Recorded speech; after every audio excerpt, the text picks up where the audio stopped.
嗨，各位金，這一期呢應該是這個遊戲做的最後一期了，因為我不是很想玩了。具體原因我也不知道要怎麼解釋但是看到破滅這個傷害，新角色一個人獨自扛了820億，直接吊打我4個角色，那我就不知道這是什麼感覺啊，我不知道作何感想啊。我還沒說這隻角色的一些故事啊，還有他塑造的形象，完全把主角之前搭好的人設、原作的人設全部摧毀。因為我覺得可能還在玩的人是原作粉絲，應該不多。但就我來看，我是覺得這個劇情寫得相當離譜啊，簡直就是為了賣而寫。劇情離譜就沒關係，但是這個數值底線真的是踩了又踩。我個人呢是比較有原則的，我覺得事不過三吧。從惡魔王出來之後，策展一招獨大。然後又改成大家可以免費合成10次獲得指定的技能。那我們之前在那邊花錢抽技能是什麼意思？對吧？我不知道到底是什麼意思啊，我完全沒辦法理解。然後近期這個神器改版又搞了一次，我們到底用了多少錢在神器上面？我不是說我很 care 這些花費，我是覺得這間公司實在是太不把玩家當人看。他可以一次又一次的打翻你的所有。神器才剛過，你現在就出這個繼承者是什麼意思？到底是幾個意思？真的是事不過三啊！我原本還想說應該還好吧，反正看起來不強，結果居然讓我打出這種天文數字，我當下是傻爆眼，真的是傻爆眼。其實中間我已經錄過好幾個罵網時的內容，但我覺得罵一罵我也沒有比較爽，因為我其實沒發出來，因為我覺得我氣消了，那就算了。但是這一次完全不一樣，我沒辦法忍受，我真的是沒辦法忍受。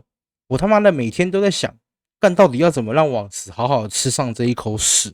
那我發現我不行，我一個人無能為力，我太薄弱了。我最後唯一的選擇就是不玩這個遊戲。我當然也是可以號召大家幹嘛幹嘛，但是我覺得那實在太幼稚，一點意義都沒有。因為人家是上市公司，他怎麼會理你啊？這也是現在作為這個手機遊戲玩家的悲歌啊，真的是悲歌。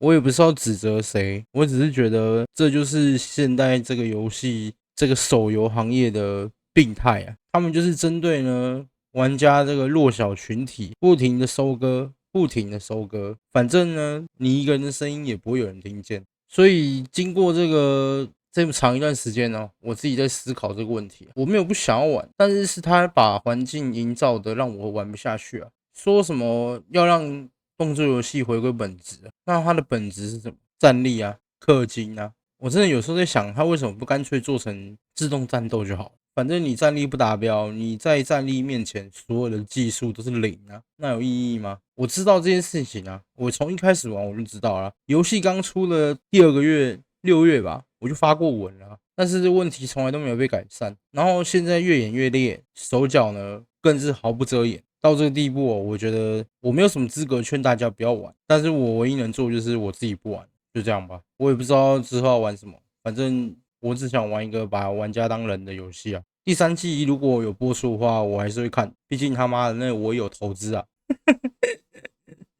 有玩的各位課長都有投資，第3季務必要看一下，務必要看一下。DC 社群呢，我是不會關閉啊，反正也可以當做這個動畫的粉絲群吧。畢竟大家都是覺得這個 IP 不錯才聚集在一起。只是這個遊戲實在是太讓人無奈啊！大家一定要切記這個網時啊，他以後出的遊戲，我不覺得他們會有什麼改變。畢竟資本主義的社會就是這樣啊。